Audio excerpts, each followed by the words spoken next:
Hi, Doc. I have a couple questions for you. First, how did you choose your fees? And second, are you sure your fees are correct? This is such an important part of practice, few chiropractors ever master, and most have never been taught.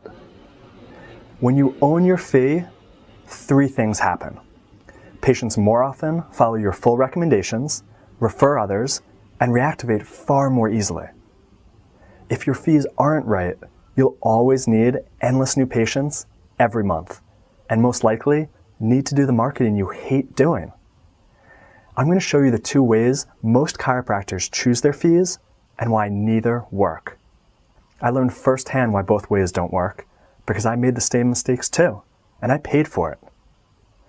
I started in practice by chance in one of the most affluent neighborhoods in the entire country. To give you an example, the single-family home I look at through the windows of my practice was on the market for $70 million when I moved in. Yes, 70 million. And that was during a real estate recession. I initially set my fees based on the neighborhood instead of my value. This caused less patients to start care, and I didn't get referrals in my first 6 months. I realized something had to change, so I lowered my fees.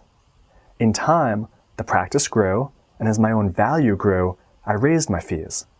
Now, my fees are double what they were, my practice works, and people refer and return.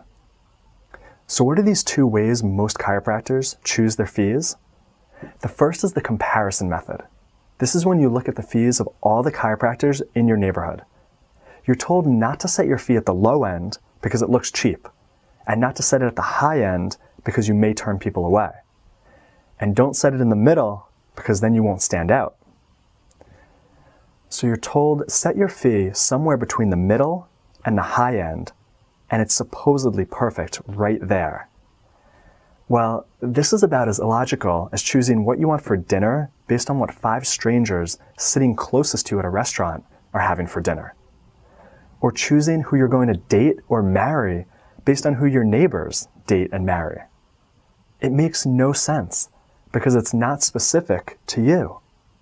Your fee is a direct reflection of how you value your service, not based on any other chiropractor's values. Now, the second way is the end result method.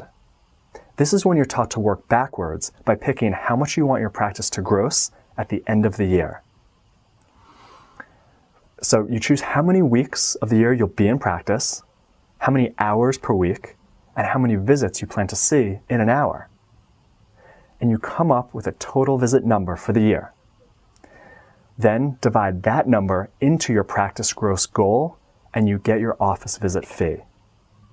Now, why doesn't this method work?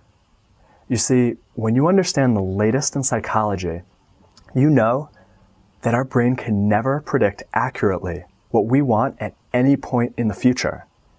That goes for what we want for dinner later tonight, our practice gross at the end of the year, or even what we want our lifestyle to be 20 years from now.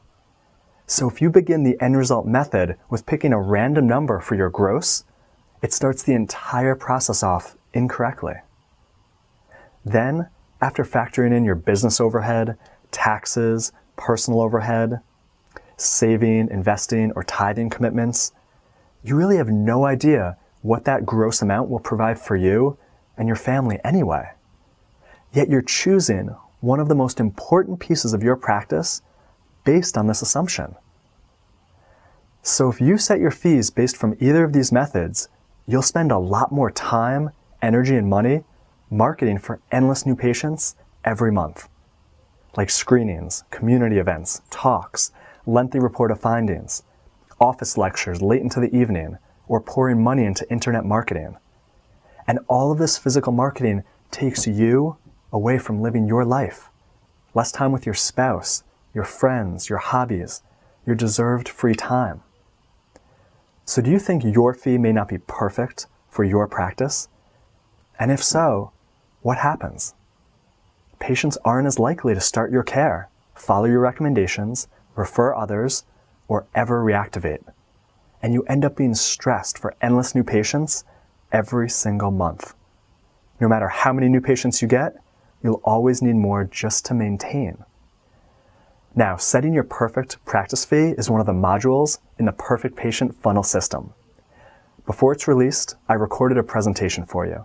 It shows you the initial necessary steps to get your patients to listen to your recommendations easily. Set aside 20 minutes when you can take notes without distraction. Just click the link below and you can start implementing it tomorrow. Thanks for watching.